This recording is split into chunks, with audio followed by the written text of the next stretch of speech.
उत्तराखंड लोक सेवा आयोग की परीक्षा का पेपर लीक होने के मामले में एसआईटी की जांच से हुआ खुलासा। पटवारी लेखपाल भर्ती परीक्षा के पेपर 8 से 18 लाख तक में बेचे। 4 अभ्यर्थियों से शुक्रवार को एसआईटी ने की मामले में पूछताछ। 8 जनवरी 2023 को लोक सेवा आयोग ने कराई थी भर्ती परीक्षा। पटवारी लेखपाल भर्ती परीक्षा का पेपर लीक करने के आरोपियों ने अभ्यर्थियों को प्रश्न पत्र अलग अलग कीमत पर बेचा। अब तक की जांच में पता चला है कि पेपर के लिए एक अभ्यर्थी से सर्वाधिक 18 लाख रुपए वसूले गए। एसआईटी की अभ्यर्थियों से पूछताछ में पेपर 8 से 18 लाख रुपए तक में बेचे जाने की पुष्टि हुई है। ऐसे मिली जानकारी। पटवारी लेखपाल परीक्षा पेपर लीक मामले की जांच में एसआईटी को कई जानकारियां मिली हैं।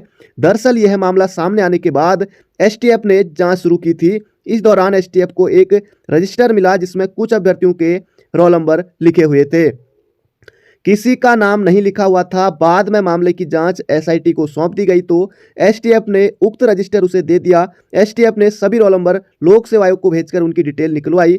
इसमें जिन अभ्यर्थियों के नाम सामने आए एसआईटी उन्हें एक एक कर पूछताछ के लिए बुला रही है। इस क्रम में शुक्रवार को 4 अभ्यर्थियों से पूछताछ की गई। इस दौरान पेपर की कीमत को लेकर अभ्यर्थियों ने अलग अलग जानकारी दी है। इसमें एक अभ्यर्थी ने पेपर के एवज में 8 लाख, दूसरे अभ्यर्थी ने 12 लाख, तीसरे ने 14 लाख और चौथे ने 18 लाख रुपए देने की जानकारी दी। इस संबंध में एसआईटी प्रभारी रेखा यादव ने बताया कि कुछ अभ्यर्थियों से पूछताछ की गई, उनसे जानकारी जुटाई जा रही है। जल्द ही कुछ और जानकारी अभ्यर्थियों से पूछताछ की जाएगी। तो जो ये पैसे देने वाले हैं इनका नाम भी इस तरह से न्यूज में आना चाहिए, अखबार में आना चाहिए, इनकी फोटो सब कुछ इनका जो है कि कौन कौन है, ताकि सभी को पता लगे कि पैसे देने वाले आखिर ये लोग कौन है। एसआईटी के सवाल। संजीव चतुर्वेदी को जानते हो? तुम्हें किसने बताया कि पेपर मिल रहा है? कब से पता चला था? कितने रुपए में सौदा हुआ? कब कब कैसे किसे और कितने रुपए दिए? कहां पर ट्रेनिंग कराई गई? कहां पर नकल कराई गई? क्या तुम्हारे भी कागजात या चेक जमा किए गए थे? ये सब पूछा गया है। एसआईटी रिक्रीट करेगी पेपर लीक की पूरी कहानी। पटवारी लेखपाल भर्ती परीक्षा का पेपर कैसे लीक हुआ? अभ्यर्थियों को प्रश्नों के जवाब कैसे रटाए गए? एसआईटी इस सब पर सीन रिक्रिएट करेगी। इस पर शनिवार से काम शुरू हो जाएगा। इसके लिए डिमांड में लिए गए आरोपियों को आयोग भी ले जाया जा सकता है। आरोपियों की रिमांड मिलने के बाद एसआईटी ने उनसे पूछताछ की है। इस बीच एसआईटी सबसे पहले यह जानना चाह रही है कि आरोपियों ने पेपर कैसे लीक किया, बाद में अभ्यर्थियों को कहां और कैसे बेचा। आयोग ने सहायक लेखाकार परीक्षा स्थगित की। अब 23 अप्रैल को होगी सहायक लेखाकार परीक्षा। उत्तराखंड लोक सेवा आयोग ने सहायक लेखाकार परीक्षा स्थगित कर दी है। यह परीक्षा 19 फरवरी को होनी थी, अब 23 अप्रैल को होगी।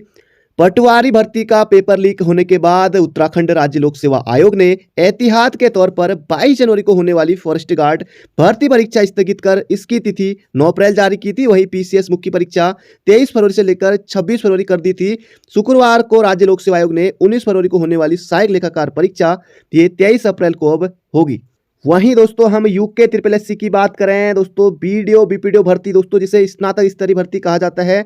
स्नातक स्तरीय दोस्तों जो भर्ती परीक्षा है ये भी दोस्तों आपकी जो इसका पेपर होने वाला दोस्तों जो एग्जाम होने वाला है ये भी दोस्तों मार्च में होने की प्रबल संभावना है। उसके बाद बंद दरोगा का होगा, जैसे बीडीओ की परीक्षा हो जाएगी उसके बाद फिर बंद दरोगा की परीक्षा होगी, उसके बाद होगी सचिवालय रक्षक की परीक्षा। तो आप लोग दोस्तों इसके लिए भी तैयार रहिए। हाईकोर्ट चयनित अभ्यर्थियों को नियुक्ति पत्र जारी करने पर रोक। स्वास्थ्य कार्यकर्ताओं के 824 पदों में तैनाती का मामला। हाई कोर्ट ने राज्य में महिला स्वास्थ्य कार्यकर्ताओं के 824 पदों की नियुक्ति प्रक्रिया को चुनौती देने वाली याचिका पर सुनवाई के बाद चयनित अभ्यर्थियों को नियुक्ति पत्र जारी करने पर रोक लगा दी है। दरोगा भर्ती धांधली। परीक्षा में गड़बड़ी से कमाए रुपए से संपत्ति बनाने का आरोप। विजिलेंस कर रही है जांच। 7 साल में तेजी से बढ़ी दिनेश और जादौन की संपत्ति। 20 से 25 लाख रुपए में सौदा होने की आशंका। एक को निजी संबंधों के तौर पर बना दिया दरोगा। कुमाऊं मंडल के 3 पुलिस क्षेत्राधिकारी करेंगे 12 निलंबित दरोगाओं की जांच। कुमाऊं में चलती है दागी दरोगाओं की सल्तनत। दरोगाओं ने रुपए देकर नौकरी पाली और फिर विभाग व राजनीति में भी पैठ बना ली। इसी का नतीजा है कि कुछ दागी दरोगाओं की कुमाऊं सल्तनत चलती है।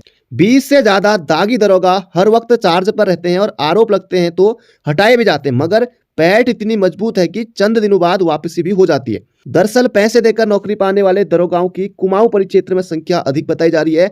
हाल ही में हुई कार्रवाई में भी 8 दरोगा कुमाऊं क्षेत्र से ही सस्पेंड किए गए हैं। भर्ती प्रक्रिया को पारदर्शी और समयबद्ध बनाया पीएम मोदी। प्रधानमंत्री नरेंद्र मोदी ने कहा कि उनकी सरकार ने भर्ती प्रक्रिया को पारदर्शी और समयबद्ध बनाया है। अगले 5 साल में 23,724 सरकारी नौकरियों के अवसर। सरकारी नौकरियों की भर्ती परीक्षाओं में कथित धांधलियों से हताशा के बीच यह बेरोजगार युवाओं के लिए सुखद खबर है कि अगले 5 साल में उनके सामने हजारों सरकारी नौकरियों के अवसर होंगे। अगले 5 साल में प्रदेश सरकार के कई विभागों से प्रथम, द्वितीय, तृतीय और चतुर्थ श्रेणी के 23,724 कर्मचारी रिटायर हो जाएंगे। वित्त विभाग के कोषागार, पेंशन एवं हकदारी निदेशालय से सेवानिवृत्त होने वाले कर्मियों का यह पूर्वानुमान तैयार किया गया है। वित्त विभाग का अनुमान इस साल कई श्रेणियों के 5,431 कर्मचारी हो जाएंगे रिटायर। सरकार का खाली पद भरने पर जोर। अब विभागों में 18,000 से अधिक पद हैं खाली। 11 साल बाद सरकारी नौकरियों में आएगी भारी कमी। पूर्वानुमान के अनुसार 11 साल बाद सरकारी नौकरियों में रिटायर होने वाले कर्मियों की संख्या में भी अचानक कमी आने लगेगी। वर्ष 2034 में 2703 कर्मचारी रिटायर होंगे, जबकि 2043 में यह संख्या घटकर 588 रह जाएगी। तब एक साल में एक कर्मचारी रिटायर होगा। तो आने वाले समय में दोस्तों ये सब होने वाला है।